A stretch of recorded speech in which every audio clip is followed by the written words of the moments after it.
प्यारे दर्शकों नमस्कार। तारीख आज 24 मार्च 2025 दिन सोमवार, हिंदी तिथि चैत्र माह कृष्ण पक्ष दशमी।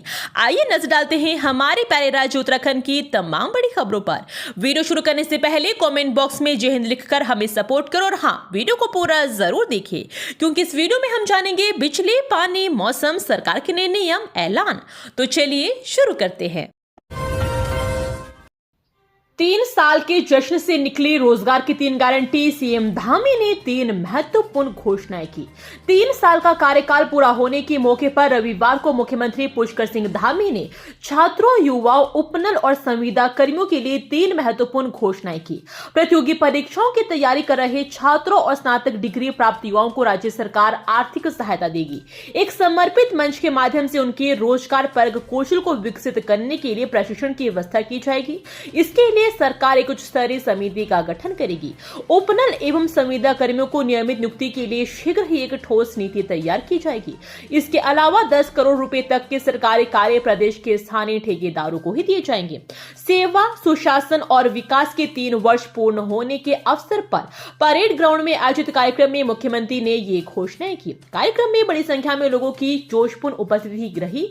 मुख्यमंत्री धामी ने अपने संबोधन में सबसे पहले उत्तराखंड के अमर बलिदानियों और सरदार भगत सिंह जी, राजगुरु जी और सुखदेव जी को शहीद दिवस पर भावांजलि अर्पित की। उन्होंने कहा कि प्रधानमंत्री नरेंद्र मोदी के मार्गदर्शन में उत्तराखंड ने विभिन्न चुनौतियों का सामना करते हुए सफलता प्राप्त की है। विभिन्न चुनौतियों के बावजूद इन 3 वर्षों में हमारे देश ने कई उल्लेखनीय उपलब्धियां हासिल की और नए नए कीर्तिमान स्थापित किए हैं, जिनकी गूंज आज पूरे और नए कीर्तिमान देश में सुनाई दे रही है। उत्तराखंड में चढ़ते तापमान से राहत या आफत, 3 दिन का यह है मौसम पूर्वानुमान। उत्तराखंड के मौसम पूर्वानुमान में अपडेट सामने आया है। उत्तराखंड मौसम पूर्वानुमान की बात माने तो प्रदेश भर में फिलहाल बारिश की कोई संभावना नहीं है। अगले 4 दिन तक मौसम शुष्क रहेगा। प्रदेश भर में तेज धूप खिलेगी। रात को ठंडी हवाएं चलने से तापमान में गिरावट दर्ज की जा सकती है, जबकि उत्तराखंड के मैदानी शहरों में दिन में तापमान में इजाफा हो सकता है। सूर्यकांत धस्माना को मिली बड़ी जिम्मेदारी। पार्टी ने बनाया उपाध्यक्ष प्रशासन एवं संगठन। उत्तराखंड प्रदेश कांग्रेस कमेटी के वरिष्ठ उपाध्यक्ष सूर्यकांत धस्माना को पार्टी ने बड़ी जिम्मेदारी दी है। धस्माना को उपाध्यक्ष प्रशासन एवं संगठन की महत्वपूर्ण जिम्मेदारी सौंपी गई है। प्रदेश कांग्रेस अध्यक्ष करण महरा ने निर्णय लिया है कि प्रदेश कांग्रेस कमेटी की कार्यकारिणी की विधिवत गठन तक प्रदेश कार्यालय से होने वाले संगठनात्मक गतिविधियों के सुचारू संचालन के लिए सूर्यकांत धस्माना प्रदेश उपाध्यक्ष के रूप में कार्य करेंगे। उत्तराखंड में अवैध मदरसों के खिलाफ जारी एक्शन, 100 से ज्यादा सील, मजारों पर भी रडार। उत्तराखंड मुख्यमंत्री पुष्कर सिंह धामी के सख्त निर्देश के बाद पुलिस प्रशासन की ओर से अवैध मदरसों के खिलाफ एक्शन जारी है।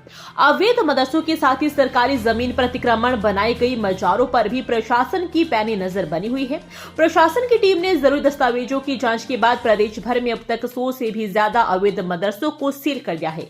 सीएम धामी की सख्ती के बाद उधम सिंह नगर, देहरादून, नैनीताल, हरिद्वार, पौड़ी आदि जिलों में मदरसों की गहनता से जांच की जा रही है। अच्छी खबर, स्पाइसजेट 30 मार्च से 4 शहरों के लिए शुरू करेगा उड़ान। टिकट बुकिंग हुई शुरू। विमानन कंपनी स्पाइसजेट करीब 2.5 साल बाद देहरादून एयरपोर्ट पर फिर से वापसी करने जा रहा है। कंपनी 30 मार्च से देहरादून से कुल 4 शहरों के लिए सीधी उड़ानें संचालित करेगी। स्पाइसजेट ने टिकटों की बिक्री भी शुरू कर दी है। देहरादून एयरपोर्ट पर स्पाइसजेट ने 19 जुलाई से अपनी दिल्ली की उड़ानें शुरू की थी। बाद में 29 अक्टूबर 2022 से स्पाइसजेट ने अपनी सभी उड़ानों को अनिश्चितकाल के लिए बंद कर दिया था। अब करीब 2.5 साल बाद दोबारा वापसी करते हुए स्पाइसजेट दिल्ली, मुंबई, अहमदाबाद और बेंगलुरु के लिए फ्लाइट शुरू करने जा रही है। प्रदेश में शिक्षकों के तबादलों की प्रक्रिया हुई शुरू। विभाग ने मांगे विकल्प और आवेदन पत्र। प्रदेश में अध्यापकों के तबादलों की प्रक्रिया शुरू हो गई है। माध्यमिक शिक्षा निदेशालय ने इसके लिए प्रधानाचार्य, प्रधानाध्यापक और शिक्षकों से विकल्प पत्र और आवेदन मांगे जाने संबंधी निर्देश जारी किया है। शिक्षा निदेशक ने सभी मुख्य शिक्षा अधिकारियों को दिए निर्देश में कहा कि तबादला सत्र 2025-26 के लिए राजकीय माध्यमिक विद्यालयों में कार्यरत प्रधानाचार्य, प्रधानाध्यापक, प्रवक्ता एवं सहायक अध्यापक, एलटी शिक्षकों के अनिवार्य तबादले होने हैं। उत्तराखंड चार धाम यात्रा 3 दिन में 5 लाख से ज्यादा ऑनलाइन रजिस्ट्रेशन। इस धाम में ज्यादा जाएंगे भक्तजन। उत्तराखंड चार धाम यात्रा के कपाटों के खुलने की तारीखों का ऐलान हो चुका है। चारों धामों के कपाटों की तारीखों के खुलने के ऐलान के साथ ही उत्तराखंड सरकार की तैयारियां भी पूरी जोरों पर चल रही है। चार धाम और हेमकुंड साहिब यात्रा के रजिस्ट्रेशन का आंकड़ा 5 लाख के पार पहुंच चुका है। पर्यटन विकास परिषद की ओर से जारी डेटा के अनुसार यमुनोत्री के लिए 93,803, गंगोत्री के लिए 96,445, केदारनाथ के लिए 1,66,576 और बद्रीनाथ धाम के लिए 1.55 लाख 40 के रजिस्ट्रेशन हुए हैं। उत्तराखंड में बार्बर का बैंक खाता खुलवाकर ठगी, 3 करोड़ का ऐसे हुआ लेन देन। उत्तराखंड के उधम सिंह नगर जिले में एक ठगी का अनोखा मामला सामने आया है। ठगों ने एक बार्बर का बैंक में खाता खुलवाने के बाद 3 करोड़ रुपए की ठगी कर डाली।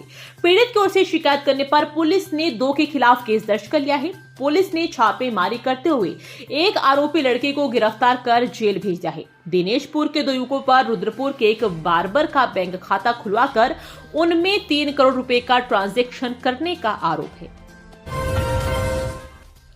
उत्तराखंड में प्राइवेट स्कूलों ने नए सत्र में बढ़ाई मनमानी फीस, ट्यूशन फीस में 40 तक इजाफा। उत्तराखंड में प्राइवेट स्कूलों में नया शैक्षणिक सत्र 1 अप्रैल से शुरू होने जा रहा है, लेकिन इससे पहले ही कई प्राइवेट स्कूलों ने मनमानी भी शुरू कर दी है। कुछ प्राइवेट स्कूलों ने तो ट्यूशन फीस में 40 तक बढ़ोतरी की। नई कक्षा में प्रवेश के लिए नए सिरे से पंजीकरण शुल्क भी वसूला जा रहा। हर नए शैक्षणिक स्तर में फीस बढ़ोतरी का सिलसिला इस बार भी जारी है। कई स्कूलों ने सत्र शुरू होने से पहले प्राइमरी और जूनियर स्तर पर फीस में 500 से 1300 रुपए तक की बढ़ोतरी की है। सीएनजी वाहन चालकों के लिए खुशखबरी, अब नहीं करना होगा घंटों इंतजार। इस शहर में 6 नए सीएनजी पंप तैयार। शहर में वाहन चालकों को अब सीएनजी के लिए घंटों इंतजार नहीं करना पड़ेगा। Gas authority of India limited ने शहर में 6 नए सीएनजी पंप स्थापित कर दिए हैं, जिनको अगले माह में संचालित किया जाएगा। फिलहाल इनकी टेस्टिंग चल रही है। अब शहर में सीएनजी पंप की संख्या बढ़कर 14 और जिले में 20 हो गई है। देहरादून शहर में सीएनजी पंप की शुरुआत वर्ष 2020 में हुई थी। अभी शहर में 8 सीएनजी पंप संचालित हो रहे हैं, लेकिन सीएनजी वाहनों की बढ़ती संख्या के कारण ये पंप नाकाफी साबित हो रहे हैं। स्थिति यह है कि वाहन चालकों को सीएनजी के लिए पंप पर घंटों इंतजार करना पड़ रहा है। कई बार लंबे इंतजार के बाद भी समय पर सीएनजी नहीं मिल पाने से वाहन चालकों को हरिद्वार स्थित मद्दर सीएनजी स्टेशन का रुख करना पड़ता है। वाहन चालकों की इसी परेशानी को देखते हुए शहर में 6 नए सीएनजी पंप स्थापित किए गए हैं। 765 व्यापारियों का जीएसटी पंजीकरण निलंबित। राज्य कर विभाग की समीक्षा बैठक में हुआ निर्णय। राज्य कर विभाग ने 765 व्यापारियों का जीएसटी पंजीकरण निलंबित कर दिया है। मुख्यमंत्री पुष्कर सिंह धामी की अध्यक्षता में हुई समीक्षा बैठक में यह निर्णय लिया गया। बैठक में शासन ने बकायेदारों और जीएसटी रिटर्न दाखिल न करने वाले व्यापारियों के संबंध में अभियान के तहत कार्रवाई के निर्देश दिए। विभाग ने 4058 बकायेदारों को चिन्हित किया है। इन पर करीब 160 करोड़ से अधिक बकाया चल रहा है। बकाया वसूली अभियान के तहत शनिवार को 1.20 करोड़ की बकाया राशि जमा कराई गई। ऋषिकेश गंगोत्री हाईवे पर हादसा, बगड़धार में खाई में गिरी कार, LIU के सब इंस्पेक्टर की दर्दनाक मौत। ऋषिकेश गंगोत्री हाईवे पर यहां बगड़धार के समीप रविवार को एक कार दुर्घटनाग्रस्त हो गई। हादसे में कार में सवार एक LIU के सब इंस्पेक्टर की मौत हो गई। आगरा खाल चौकी प्रभारी आमिर खान ने बताया कि दोपहर करीब 12:45 पर कार चंबा से ऋषिकेश की तरफ जा रही थी। इस दौरान बगड़धार में कार दुर्घटना होने की सूचना मिली। सूचना पर SDM देवेंद्र सिंह नेगी, तहसीलदार अयोध्या प्रसाद उनियाल और पुलिस, आपदा प्रबंधन व फायर की टीम मौके पर पहुंची। ये थी आज की फटाफट खबरें। हम मिलेंगे अगले बुलेटिन में, तब तक के लिए धन्यवाद। जय हिंद।